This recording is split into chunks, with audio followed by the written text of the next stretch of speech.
there's a lion in my cornflakes. If you ever see this on a packet of cornflakes, ignore it. You should see what happened when we didn't. Me and my brother Dan made umpteen trips to the supermarket and spent a whole year's pocket money on cereal. It took us ages to cut out all the coupons. Mum was so mad she made us eat cornflakes for breakfast, lunch and tea. She said we'd have nothing but cornflakes until they were all gone. That could take forever. And she said there'd be no more pocket money until we'd eaten up every last boring crunchy flake. But we didn't mind. We really wanted a free lion. We could take it for walks, ride it to school and use it to open up tin cans. Mind you, it seems everyone else had the same idea. Poor postman. We waited and waited for our free lion to arrive, but there was no lion on Monday or Tuesday or Wednesday. Thursday, no lion. Friday, no lion. Saturday, still no lion. Even worse, by the time Sunday came, everyone else had theirs. How unfair is that? Then on Monday, a delivery truck arrived. We were so excited. But 1, it wasn't a lion. 2, they sent it next door by mistake. And 3, it went ballistic in Mr. Harper's backyard. It wasn't our fault. But Mum went bonkers. She made us apologise to Mr. Harper and tidy up. It was awful. We had a grizzly bear, a grumpy mum and absolutely no free lion. We wrote to the cereal people and complained, and they wrote back. Dan and Eric, Pink House, Hilly Hill, Bookland, HG5 9TL. Dear Eric and Dan, sorry about the grizzly bear, but we ran out of lions. Please accept this crocodile instead. Yours sincerely, Mr. Flaky. P.S. Handle with care. A crocodile? Dan said. We didn't eat all those cornflakes for a cranky old crocodile. And guess what? The crocodile spends all its time in the bathroom, so no one else could get in. Dad went nuts. He made us scrub the bath while he telephoned the cereal people. Sorry, they said. We'll sort it out straight away. We asked for a lion, not a grizzly bear, not a bathroom-hogging crocodile, and definitely not a whacking great gorilla. But that's exactly what we got. It took an immediate fancy to Dad's car. No! He was not impressed. Right, that's it, he fumed. Everyone in. I'm going to give those cereal people a piece of my mind. The cereal people said sorry again, and they really had run out of lions. They said that we could keep the whacking great gorilla, the bathroom-hogging crocodile, and the very grizzly bear, but they also gave us a lifetime supply of cornflakes.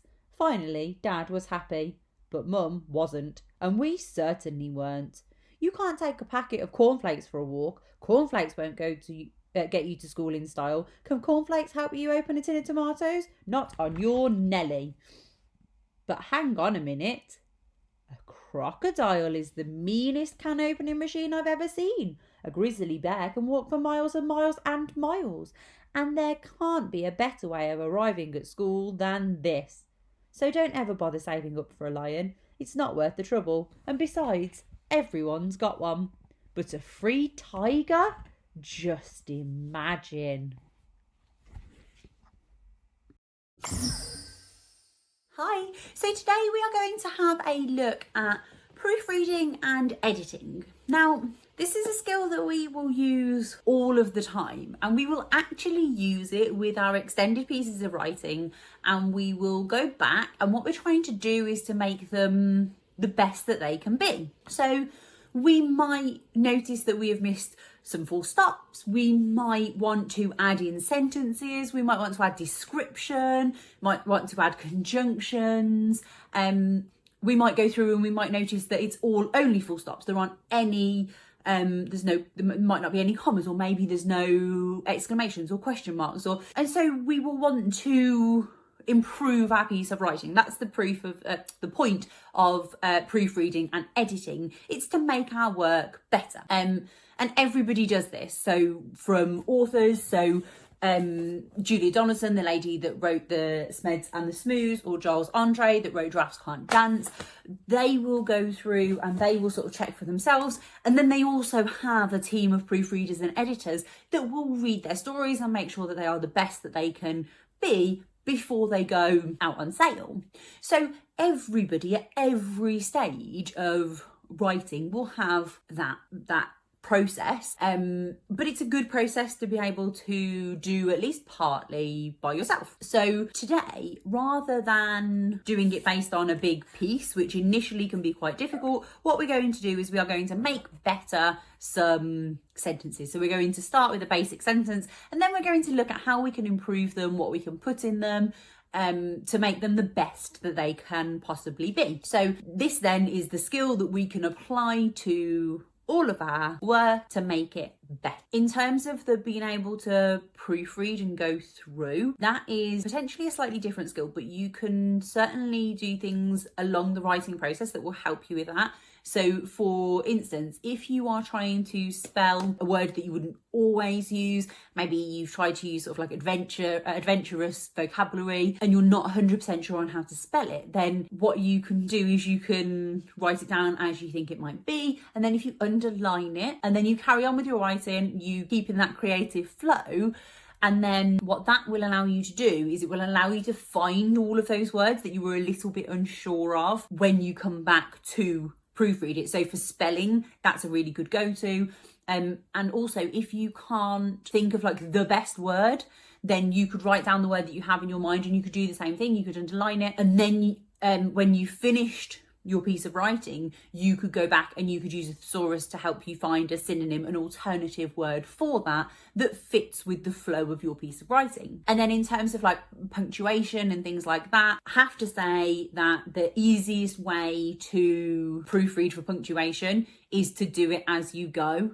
So rather than getting started with an extended piece of writing and just carrying on and on and on and on and on, and then having to go back, it is significantly easier if you try and go sentence by sentence or a few sentences at a time, but go sentence by sentence, know what your sentence is in its entirety, then write it down, and that way you keep on top of your punctuation. There are ways that we can identify where a sentence is, and we'll have a look at that now, but it is much, much harder than keeping track of your sentences as you go. The odd comma here and there you might miss, although if we stick with our rule of when we will use them, so if we're going to use them for adjectives, for description, in between two adjectives we put one. If we start a sentence with when or where something happens, after the when or where it happens we put our comma.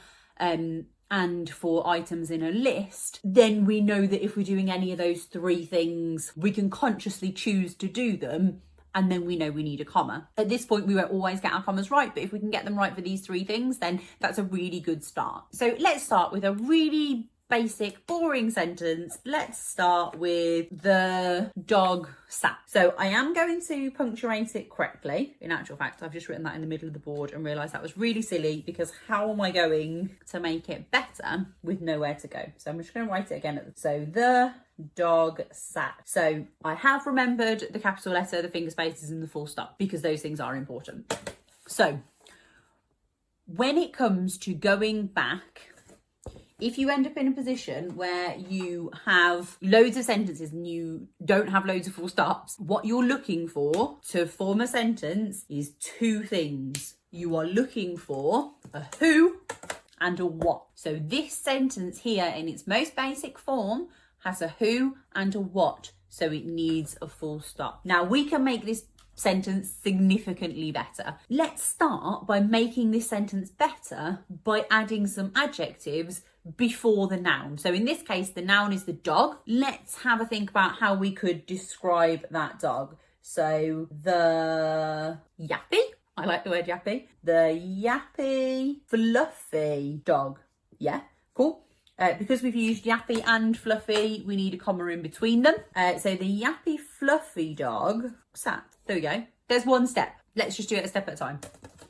The yappy fluffy dog sat. It's still one sentence because it still only has a who and a what. Okay, let's make it even better. Let's start by when it happened. So I'm going to add on to the beginning of the sentence when this whole thing happened. So after his lunch, okay? So after his lunch. Now remember, if we're starting the sentence with when or where, then after that bit that tells us when or where, we use a comma. So after his lunch, comma, the yappy, fluffy. Oh, now here, look, yappy and fluffy won't fit together, but we still need a comma. It comes after yappy, not before fluffy. So it will be just after yappy, and then fluffy will go on the next line down. So after his lunch, the yappy, fluffy dog sat. Perfect. We've gone quite a long way from the dog sat to after his lunch, the yappy, fluffy dog sat. What was his lunch like then? Because you've just added in another noun. You've just added in his lunch. So what was his lunch like? Let's make that better. So after his tasty biscuits, instead of the word lunch. Yeah, brilliant. You can get rid of the word lunch altogether. Cool. So after his tasty biscuits, we still need that comma because that is still when it happened. The yappy, fluffy dog sat. Okay, I'm going to continue. I'm not going to put a full stop there. I'm going to continue. Where did he sit? After his tasty biscuits, the yappy, happy, oh, I've missed a word out. That's why it didn't make any sense. The yappy, see, that's why we go back and we edit. And when you're doing that, you have to read really carefully what you wrote, rather than what you thought you wrote. Sometimes it's easier to do that coming back rather than trying to do it at the same time. The yappy, fluffy dog sat in his basket. Oh, okay. Why did he sit there? For a sleep. Brilliant. And I'm going to do one more thing, and I'm not going to rewrite the whole sentence. I'm just going to use a different colour to put it in because I think I can use an adverb. I think I can explain how he sat. So I am going to put that he sat heavily. So he really sat down hard for his sleep. So here we go. Look, our first sentence was the dog sat, and our end point was after his tasty biscuits, the yappy, fluffy dog sat heavily in his basket for a sleep. That's quite some shit, isn't it? So to improve, find the nouns, add some adjectives, find the verbs, add some adverbs, and then can you start with a when or a where? And can you explain a little bit more? So can you give greater detail? So let's do a different one together. So this time, let's just start with the fish swam. Really, really basic. The fish swam. Make sure that you spell all of the words properly. I have just misspelt the word swam because I missed out the ooh. Okay, so the fish swam is your initial bit. What was the fish like? Now you could do this step by step, or you could just choose to jump right in and try and fix as many things as possible to make it the best it could possibly be. So I think I am going to try and include as much of that improvement as I can in one go. So I'm going to start with inside the pretty glass bowl. There we go. So we've got two adjectives in there, and we've also started with where it's happening. So inside the pretty glass bowl, the floaty orange fish, see, so we've described them as well, swam round and round. And then why? Inside the pretty glass bowl, the floaty orange fish swam round and round looking for her friend. Now, if this was your sentence, we would need to find the who and the what. So the who is smack bang in the middle there. Look, it's our fish. And what? Well, where's the verb in there? They swam. They're actually together. But then we have to look for the extra detail that links to that. And it's only after that extra detail that we can put our full stop. And then as soon as the next sentence starts, has a new who and what, then we know that it did need to be a new one. So, what I didn't use in my sentence, I didn't use an adverb in there. Should we see if we can do one more? And we'll see if we can include adjectives, adverb, extra detail, and a when or where at the beginning as well. Okay, let's go for the lamb bleated. So the lamb bleated. Now, I'm just going to underline the word bleated because that's one that I would like to check later and make sure that I did spell it right, because I wasn't sure whether it was EE or EA. So I'm going to underline it. It's not going to hold me up. I'm going to carry on. Okay. And then, so I'm going to add a when or a where at the beginning. And then I am going to add some adjectives to describe that lamb. Can you do the same? Have you added a when or a where at the beginning? And then can you add some adjectives into the lamb? And then can you add in an adverb? So can you tell me how they bleated? And then can you add a bit more detail onto the end? Or I'm going to use a conjunction. I'm going to use the conjunction because. Right, where are you at? Should we share? In the freshly mowed green field, the little white... I'm glad that I read it because I have missed a word out. The little white lamb bleated helplessly because they'd lost their mother. So I used loads of my strategies there. I underlined so that I can go back and I can check. I started with a when or a where and a comma. I found the noun, which was my lamb, and I added adjectives before it. And I thought about how they were bleating, and I added in extra detail. So I talked about why, and I still remembered my capital letter and my full stop at the end. So proofreading and editing is all about going back and looking, but this is the way that we then make those sentences best. Have a practice. You can have a practice just at sentence level, and then you can also have a practice actually doing that with your writing too. Whatever you do with the rest of your day, have a great one. Bye-bye. Hi. So today we are going to have a look at money. Now, I live in the UK, so the money that I use is pounds sterling, but you might not live in the UK, so you might not use these coins. We are going to have a look at the different coins and notes that are available in the UK that are British currency, but then we're going to spend more time thinking about how we use money and how simple it actually is once we have worked out which of the coins are worth what. So let's have a little look, and we will do a brief whistle-stop tour of the currency in the UK. So here you will see there are lots and lots of coins in the UK, and there are also some notes. So we have 1p, which is small. It looks brown, small and brown and round. It's actually a copper in colour. And then we have a bigger version of that, which is 2p. And in sterling, what we'll notice is that there is a pattern. So there is a small and a big version of each of the coins, and they go in a pattern. And then there are some notes as well. And for each of the coins, for each of the penny coins, there is a pound alternative, either in coin or in note. So the brown round ones are 1p and 2p, and 2p is bigger. It's worth more, so it's bigger. And then there are some silver round ones. The small one is 5 and the big one is 10. And then there are some heptagonal ones. They have 7 sides and they're silver. The small one is 20 and the big one is 50. And then there are 2 coins that are gold and silver. They're gold around the outside and they're silver in the middle. And those are pound coins. The little one is worth £1 and the big one is worth £2. And then you'll see in the picture that there are some notes. We have a £5 note, a £10 note, a £20 note, and a £50 note. The £5 note is the blue one, the £10 is the orange one, 20 is the purple one, and 50 is the red one. Now, all of these things are currency. You can use them. Some of them we find a lot more regularly than others, particularly our £50 note we don't really use a great deal of. But in some currencies, you don't have coins at all, or you don't really use the coins.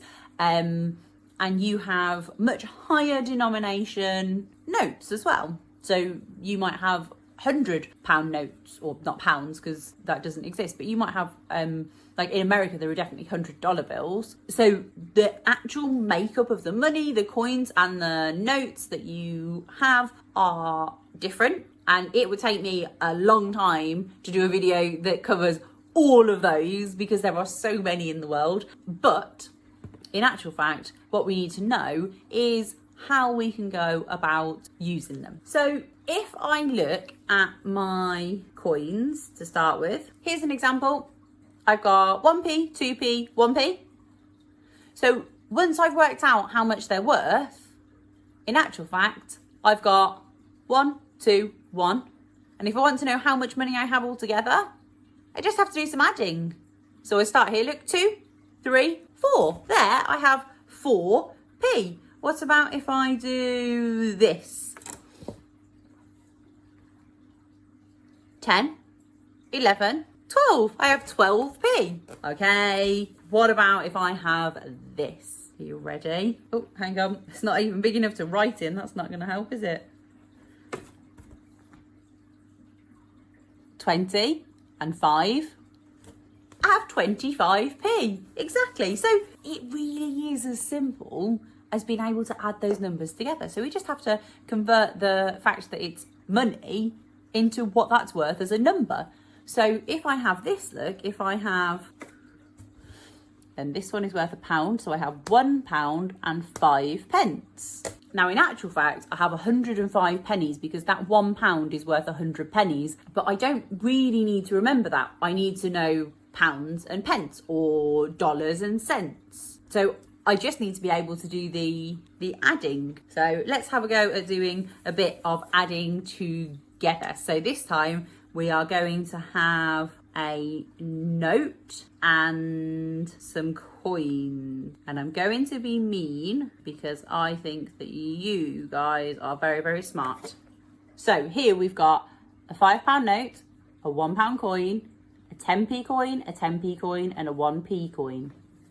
So we start with a bigger bit first. So we start, in this case example, we start with the pounds first. If we were doing dollars in America, we start with the dollars first, but whichever bit is worth more, we start with that first, and then we have the penny bit in this case, like the leftover bit. So here, look, we've got 5 and 1. So we've got £6, and then 10 and 10, 20, well done, and 1, 21. So we would write that as £6, 21. £6 and 21 pence. This dot here is a decimal point, but all it does in terms of numbers, it just tells us that we're breaking from being pounds to pence. So it's almost like a full stop. So it's like pounds, full stop, pence. And again, that's the same in lots of different currencies. You will have a bigger version, so the pound bit, which is worth more, and then there will be change, and that then goes after it. It goes after the decimal point. So let's have another go then. Let's have some notes, and we'll have some coins, and we'll have some penny coins as well. Okay, ready? So first of all, which ones are pounds? Maybe let's just mark which ones are pounds, because maybe that might make our life easier for us. So let's get a colour, and let's just put a dot in all of the ones that are pounds. So we remember we have to count those first. So here are my pounds. All notes in British currency are pounds. So we've got 10 and 5, 15, and 2 more is 17. Well done. So I'm going to do the 17, and then I'm going to do the full stop, the decimal point. And then I'm going to count up my pennies. So I've got 10 and 5, 15 and 1, 16. Well done. So I've got £17 and 16 pence. Brilliant. You're doing such a good job at this. It's so difficult, and you're doing an awesome job. Let's see if we can do just a few more. We'll do some notes and some coins, but you're really getting the hang of the fact that actually when it comes to money, it is all just numbers really. And so we just have to convert it to be the numbers. We just have to remember whether it's the pounds, the big ones, whether it's the pence, the ones that are worth a bit less. Not the best heptagon that I've ever drawn. Sorry. Okay, you ready? This one's got a lot. Would you like me to mark off the pounds? Yeah, I'll put a pink dot in each of the pounds so that we remember where they are and we count those first. Okay. Here we go, look. So we've got 20 and 5, 25, or 2 more, 25, 26, 27, 28.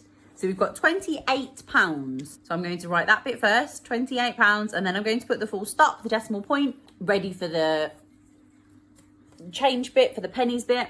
And here we've got 50 and 10. So 50 and 10, 60, 65, 66, 60, 67. So we've got £28 and 67 pence.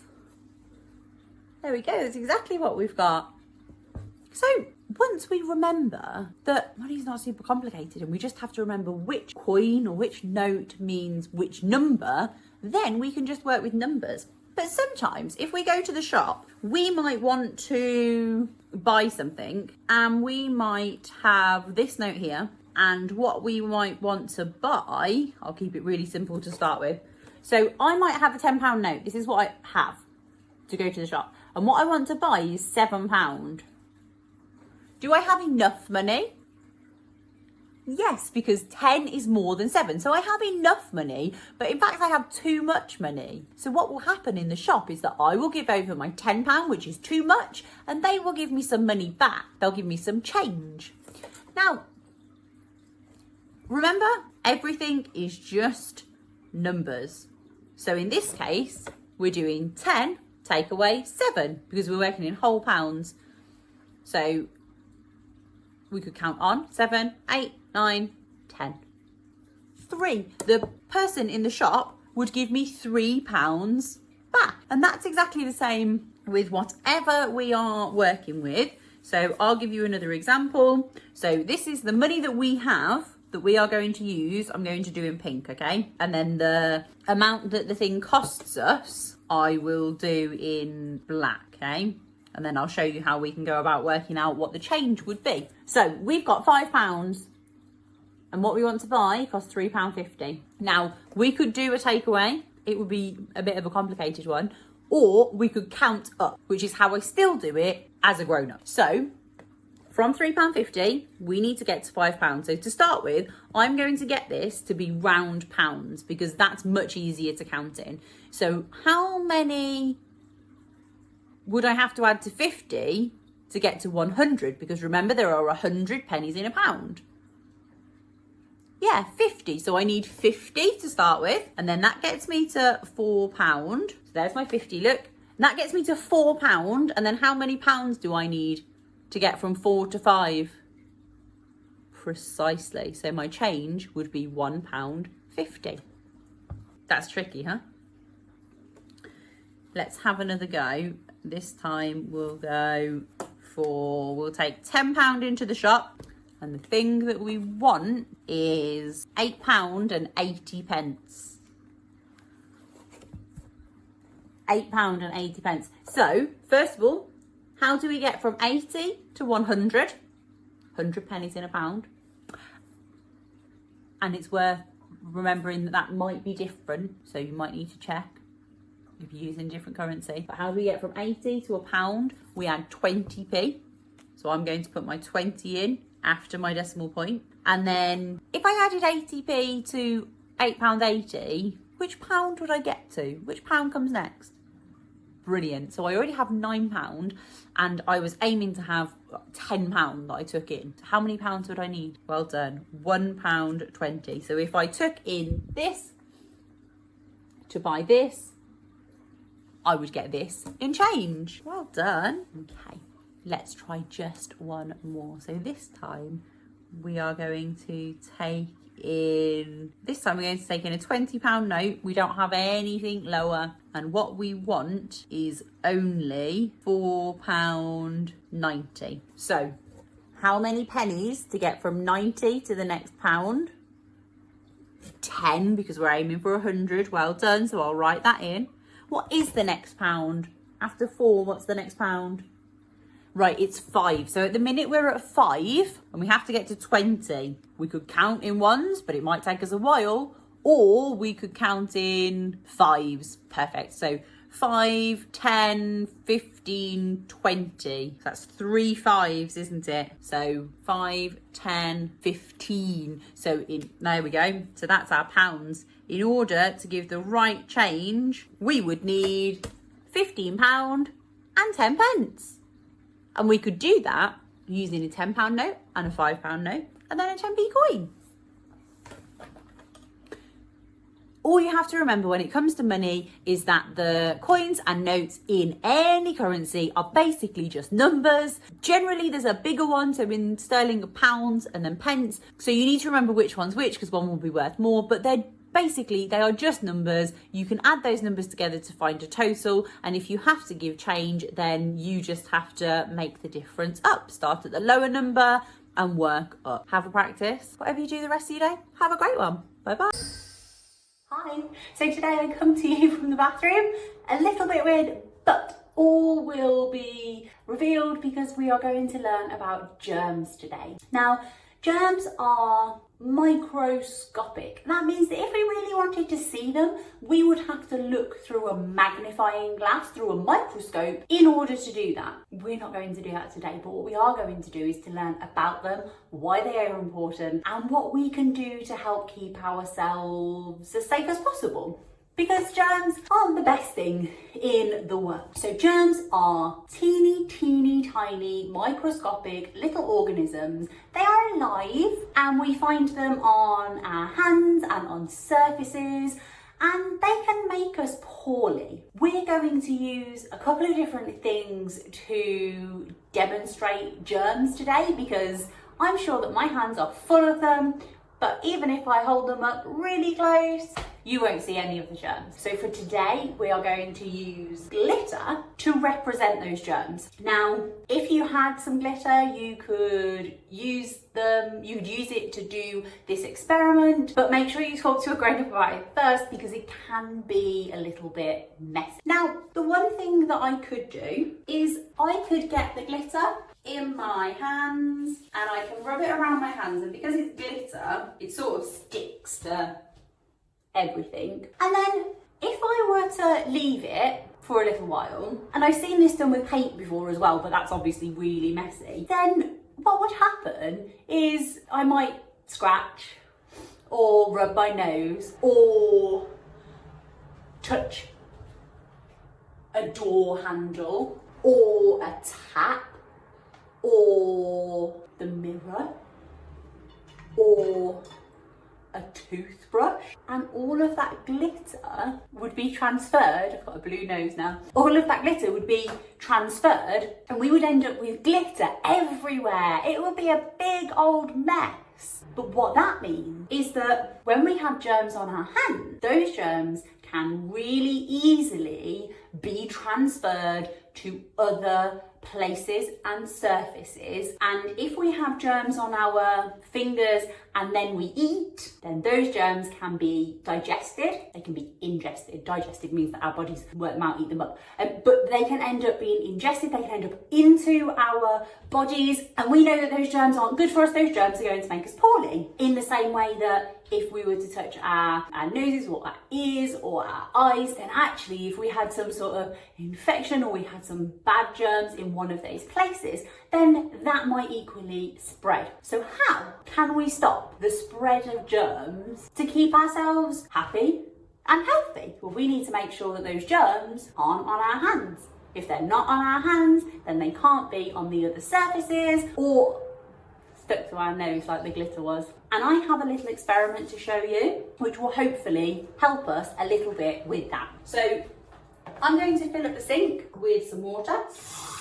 In this case, it doesn't actually matter whether the water is hot or cold. I'll leave it till it gets a little bit higher and make it easier to see.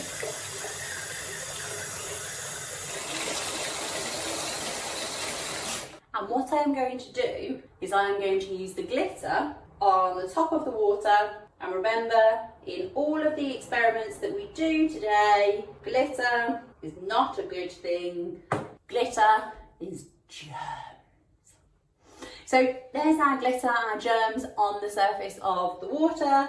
Now, if I was to put my finger in it, all that would happen is I would get germs, I would get glitter on my finger. But if I were to put soap in it, liquid soap,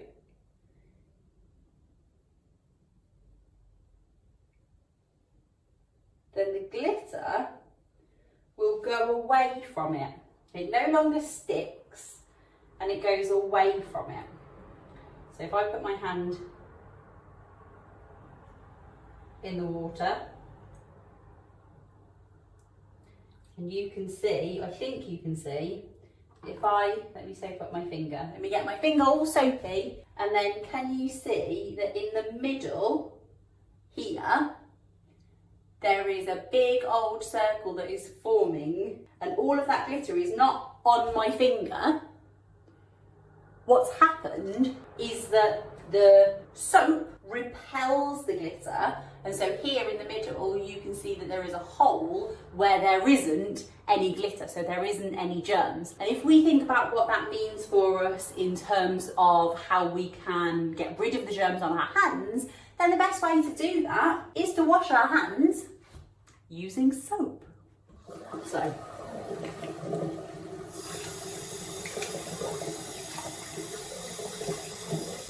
when it comes to using soap, there are lots of different options. We can use a bar of soap. We can use liquid soap. And sometimes when we're out and about, we might get offered something called an antibacterial gel. Now, how this works is I put this gel on my hands and then I rub it into my hands, and it has alcohol in it that will disappear, and cleaning agents, antibacterial agents that will clean my hands. So the antibacterial bit is the bit that will clean my hands, and the alcohol within it is the bit that will make it dry, so it's not super duper sticky, and I can carry on about my day. Now, if I don't have an alternative, this is a good idea. This bit of my hands is now clean. I could touch surfaces and I wouldn't be spreading my germs around. However, if there is the option to wash or to antibac, we should always be trying to wash our hands, because in actual fact, what happens with these sorts of things is that they only clean the very surface of our hands. Now at the moment, that's absolutely fine because my hands are fairly clean and they're mess free. So if I rub that antibac into my hands, the surface of my hands is the bit that we can see, that will be clean, and antibac will do the job. But if I've been outside and I've been having a really great time, my hands might be dirty. If I use antibac, then that antibac will make sure that the outside surface of my hands is not covered in germs. But what it doesn't do is to address those germs that get trapped underneath the mud. So the only way to do that is to wash our hands, and to do that really well.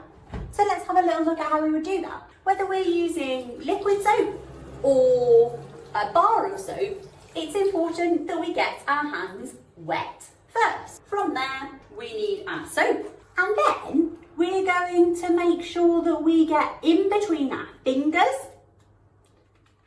and that we get the ends of our fingers, and that we get our thumbs, and the middle of our hands, and the back of our hands, and even onto our wrists. It should take us quite a long time to wash our hands if we're doing that properly. So we make sure we get in between all of them, we make sure we do our thumbs, and we do the back of our hands, because we often forget that, and that we do right down to our wrists, especially if we've been doing something that's a little bit dirty. And you can see, look, my hands are super bubbly. Now, they're bubbly because I used water first before I put the soap on, and those bubbles are the way that we know we're ready to rinse off, but we have rubbed and scrubbed at all of those germs, so when I now rinse them, they'll be gone. And then I can turn my tap back on. Because I know it's a long process, I always turn that tap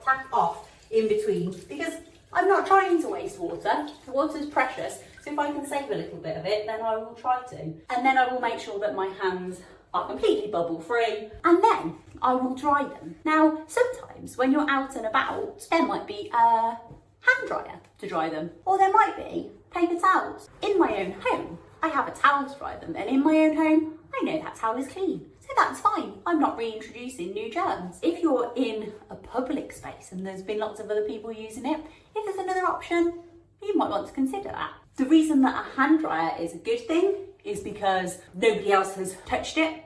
Generally, you don't have to touch them for them to come on, and they just blow away all of that water, and then your hands are clean. It's worth considering the impact that we have on the environment when we do things like this. It's important that our hands are clean. It's also important that we limit the impact on the environment. However, if I've been outside and I've been playing and I was all covered in mud, and then I washed my hands really well, and then I wipe my hands down my t-shirt or my shorts, well, they'd be dirty again. They'd be covered in germs again, wouldn't they? So we have to use our brains a little bit when it comes to germs. We have to make sure that we are being as safe as we can be. So today we had a look at how we can wash our hands, what germs are, and how they spread. So I wonder, could you apply that to why it's so important to not touch our face when we're doing something like cooking or we're making something for somebody else? You are absolutely right. If we're making something for somebody else, or if we're doing cooking, then if we're cooking food, then people are going to eat that food. And if we're touching our mouths or our noses or our ears or our eyes, we're getting germs onto our hands, and those germs will go into whatever we touch, in this case what we cook, and then we might pass those on to other people. So when we're thinking about things like cooking, we need to be super careful about where our hands go, but equally the other way around. When we're thinking about cleaning, if I'm using soap or cleaning products to clean my art brushes or my pots and pans after cooking, or me, those soaps may well be irritant. We don't want them in our eyes, we don't want them in our mouths, so we equally have to be really careful that we don't have our hands in our mouths or in our eyes, or that we're not touching those parts of our bodies if we can help it. Really useful to be aware of where our hands are and what our hands are doing, because they can spread germs, they can spread irritants, they just cause us all sorts of trouble. Hopefully you've learnt or remembered why it's super important to wash your hands well, why it's important to say no thank you to the antibac if there is soap on offer, why we need soap and water in order to do a great job of washing our hands, and why that's so important. Whatever you do with the rest of your day, have a great one. Bye bye. Hello Angel students. Today we are going to be speaking about independence. Independence. So before we spoke about independent research and exploring and finding facts and information out for yourself, and how and why you are wanting to do that, and in which ways you are able to use that information going forward. It's one thing to go and seek information, but once you have that information, applying it, using it, putting it to good use is another thing. So today I would like us to talk about independence for ourselves, for you, the ways in which you can be fully independent. And independent just means being able to do things yourself, being able to do things on your own without somebody else having to help you or even go as far as doing it for you. So why does anyone even need to be independent? What's so great about being independent anyway?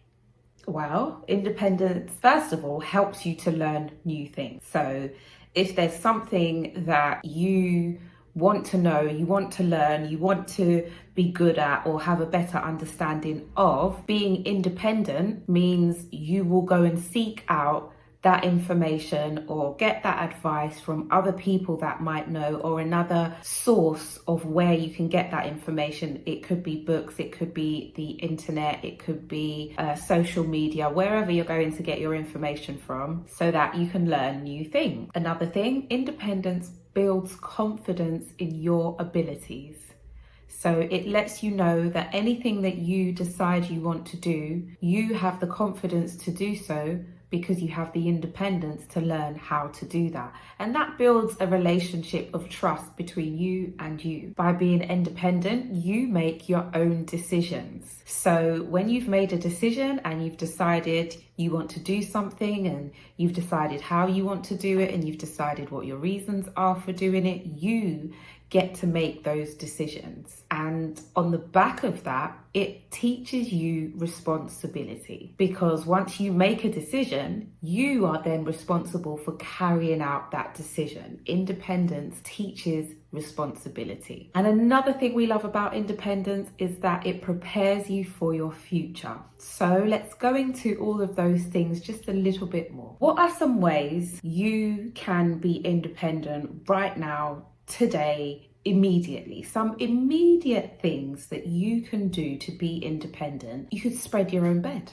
You could make your own bed in the morning, every morning. As soon as you get out, that's the first thing you do. That's your first accomplishment of the day. You've jumped out of bed, it's time to get ready, to get going, and you spread your bed. You make your bed up just how you like it. It's your bed after all. You could set the table when it's time for meals, when it's time for dinner. Not everybody sits around the table all the time when they have their meals, but it is a lovely way of bonding and connecting with your family members and those that you live with. So that could be something that you take responsibility for and be independent without anybody having to tell you, without anybody having to ask you, and you set the table for dinner time. And you can even put your personal touch on things, you know, just like with making your bed in the morning, you can have your pillows a certain way. If you have specific things you like to have on your bed, maybe a blanket or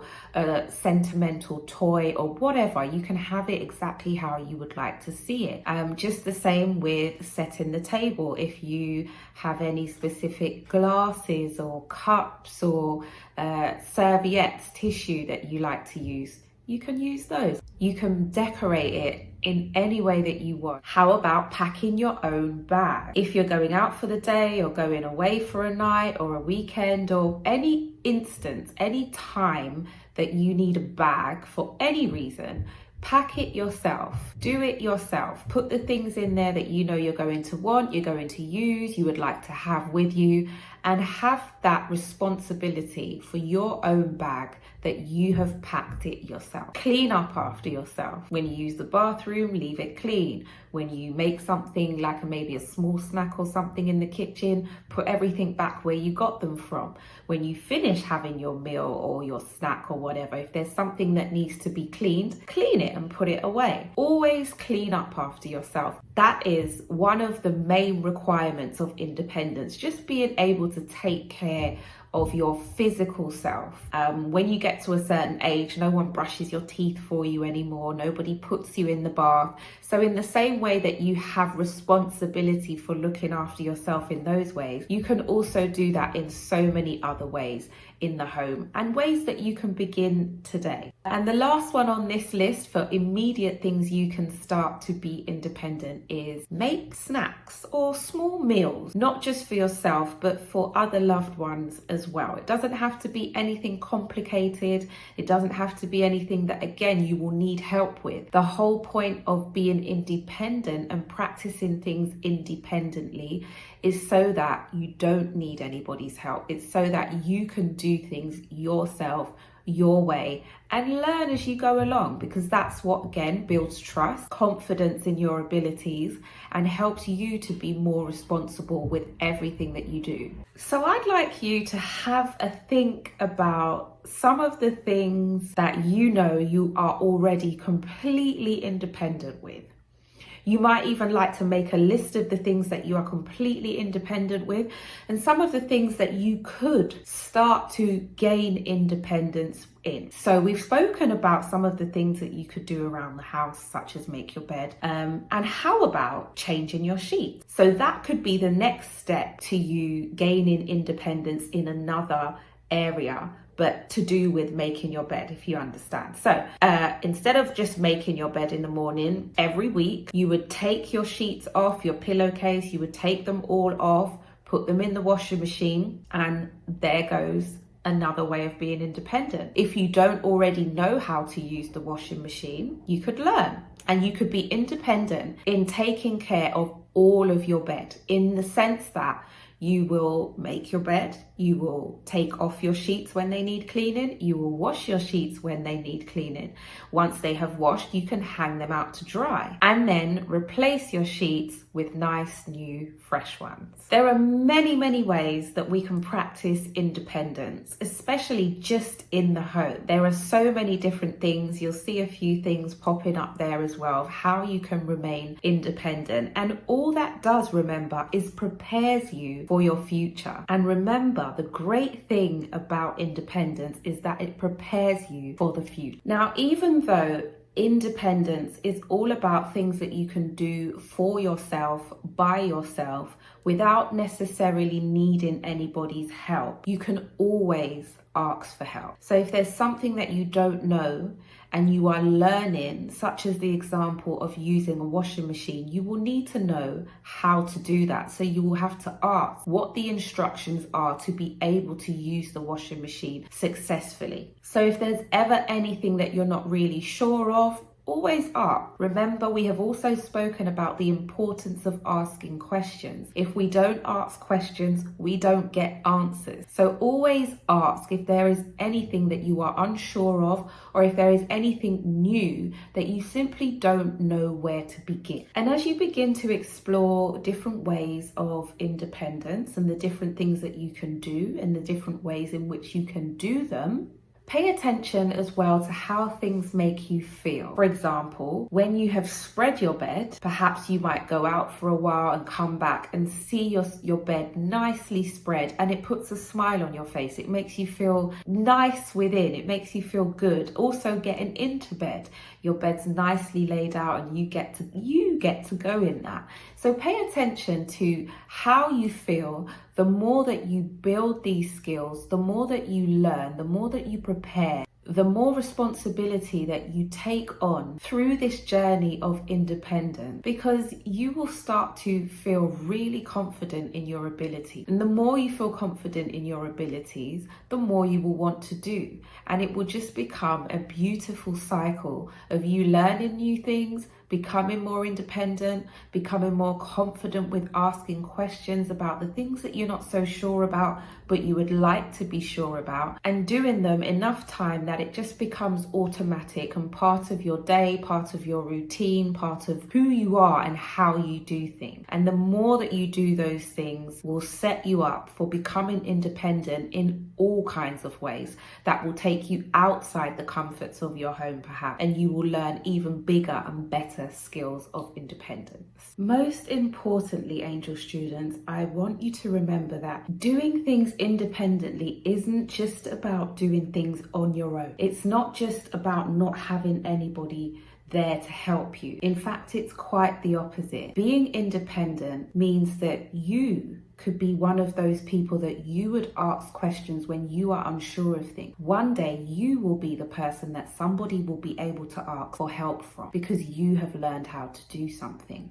Independence is about building your confidence. It's about believing in yourself and building the trust with yourself to know that you can not necessarily know how to cook a meal from scratch, but because you have decided that tomorrow I would really love to make my family a nice meal, something really simple, but I'm going to make it. It's building that trust within yourself, taking on that responsibility and having that confidence within yourself to say that I may not have all of the answers and I may not know exactly how to do this, but I'm going to try.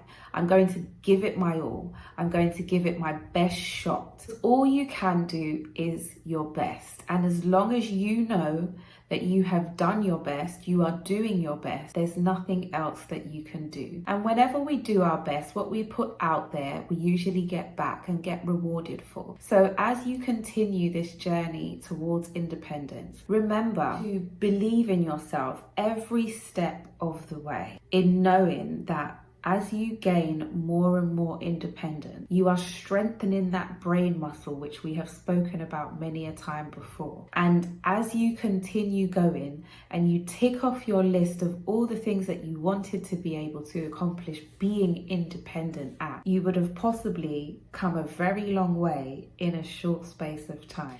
Share with loved ones that you want to become more independent. Share with them specific areas in which you want to become more independent and tell them how they can help. Ask them the questions you need the answers to, the instructions that you might need, and you'd be very surprised that they just might be very excited for you on your journey to independence. So make that list. Remember the reasons why independence is important in the first place and have fun with it.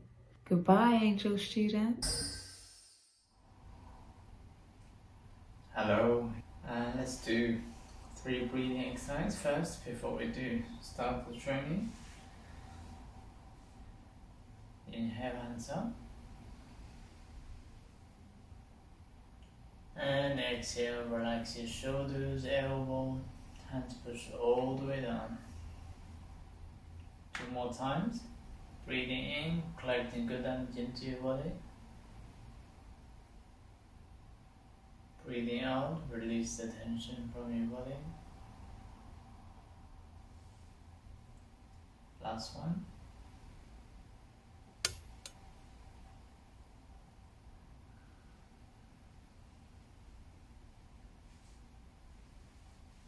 Okay, let's do quick exercises. 3 joints, raised and ankles.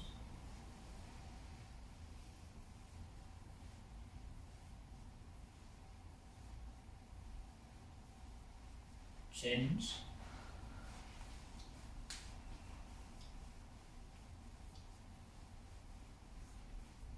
Okay, exercise your knee joints. 1, 2, 3, 4,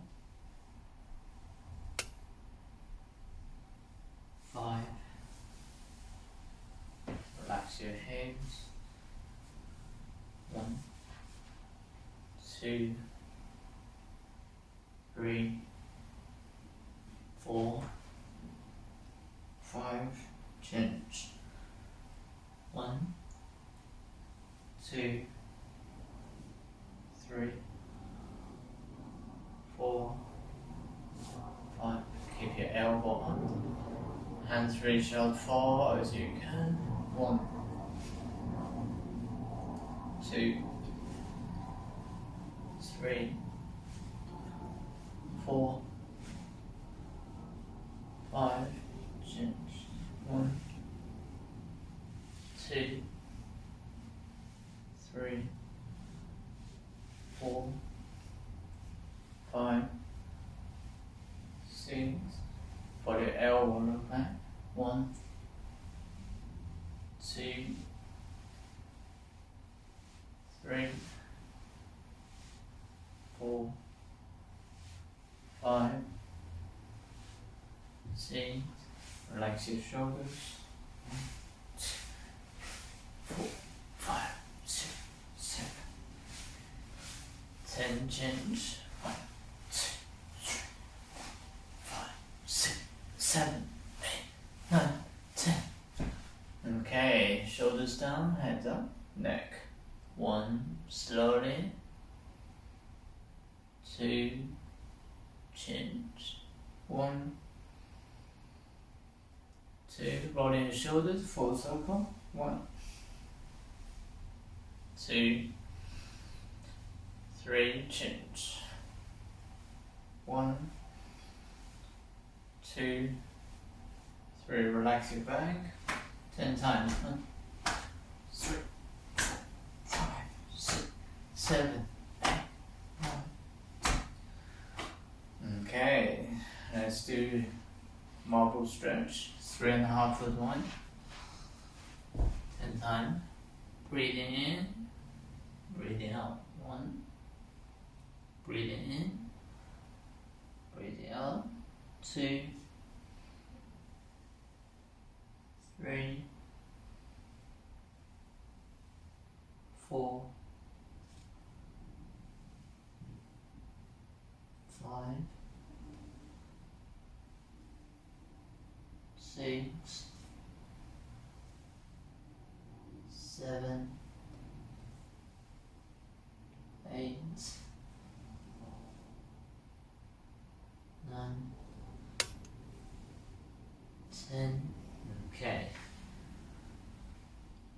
change. One leg bent, one leg straight. 공부해야 돼. 1, 2, 3, 4, 5,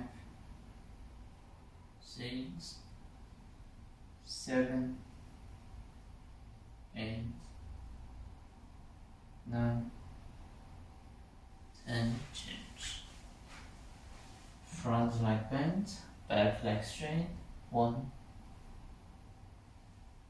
2, 3, 4, 5, 6, 7, 8, 9, 10. Good. Relax your leg.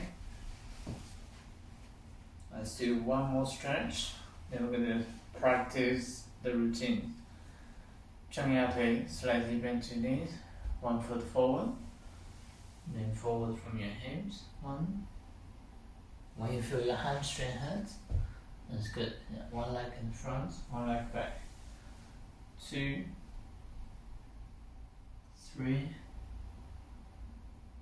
4, 5. If you feel easier, you can grab your shoe. 6, 7, 8, 9, 10, and change. Slightly bend your knees, 1 foot forward, 1 foot back. 1. Use your breathing to stretch. 2, 3, 4, 5. Try to grab your shoe. 6, 7, 8, 9, 10. Good. Relax your leg. Last time we'll finish here, yeah? Kumbu and both hands punch. So from here, we'll carry on. Then turn your body to the right hand block. Then left leg forward, left hand punch. Then from here, block, and punch. Yeah. Punch your left hand. Yeah. Again, from here. 1, turn right, left leg forward, then punch. Then turn right, turn left, then turn right, right hand punch, and the right leg stamp. Yeah. Front your body. Boom. Okay. Try again. So here, 1, turn right, 2, right, left hand punch, then turn left, right hands, yeah, right leg stamp. Just do a few more times. So last time we finished here, so here we need to go backward. For example, we finished here last time. From here, you need to turn your body backward, turn right, left leg forward, turn left, stand. Okay. Again, here, turn right, and left hand punch, turn left, and right hand punch. Yep. One more time. Yeah. Turn right, left hand punch, turn left, then right hand punch. So you can do it exactly same. So this time, early is the left leg in the front. Yeah? Then left leg forward, punch, turn left, and stamp. You can do it exactly same. So this time, right leg in the front, turn your body to the left, right leg forward, punch your right hand. Then turn right, then left leg stamp. Yeah, it's like opposite. Let's do a few more times. Example from here. So turn your body to the left and right hand punch. Then turn your body to the right, then left hand punch. Yeah.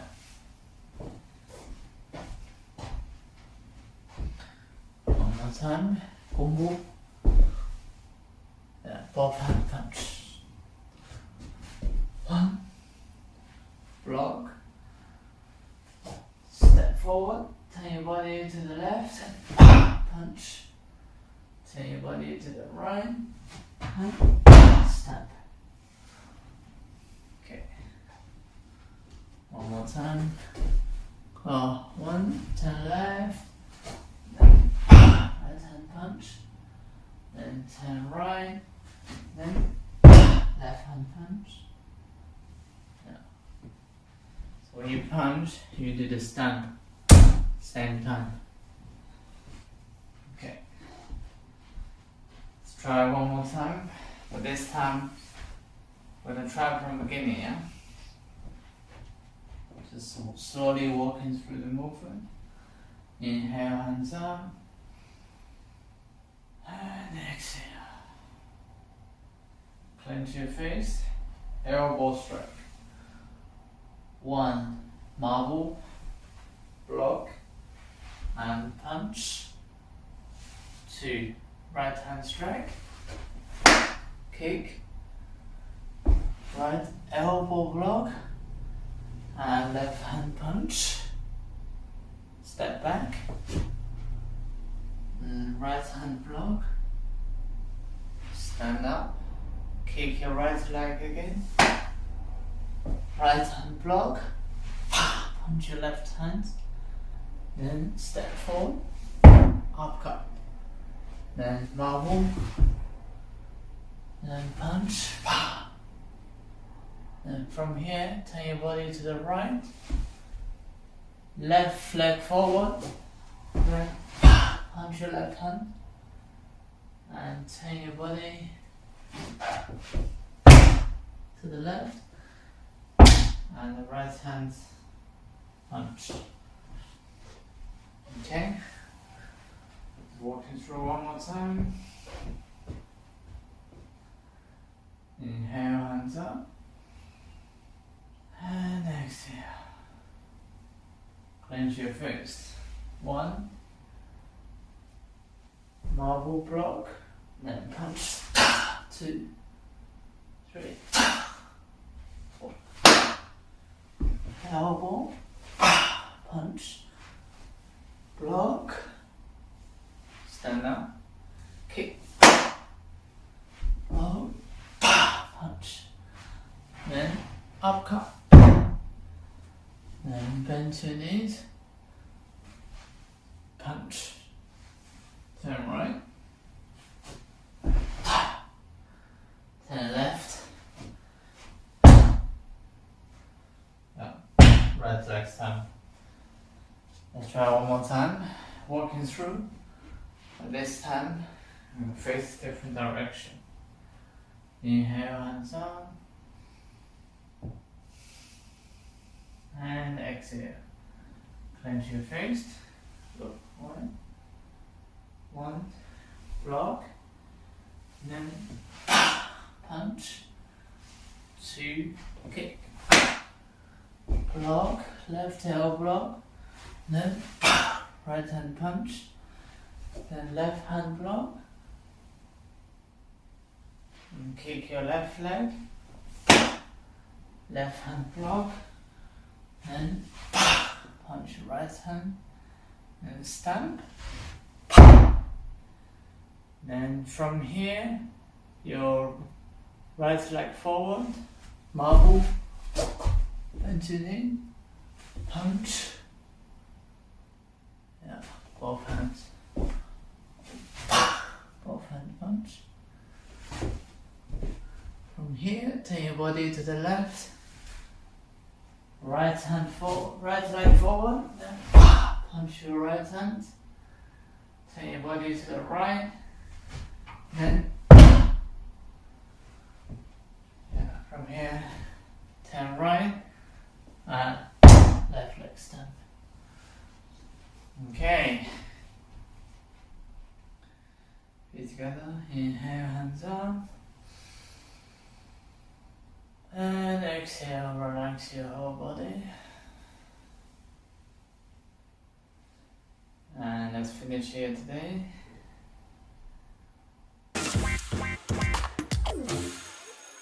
Please like and subscribe so you can get more and more lessons.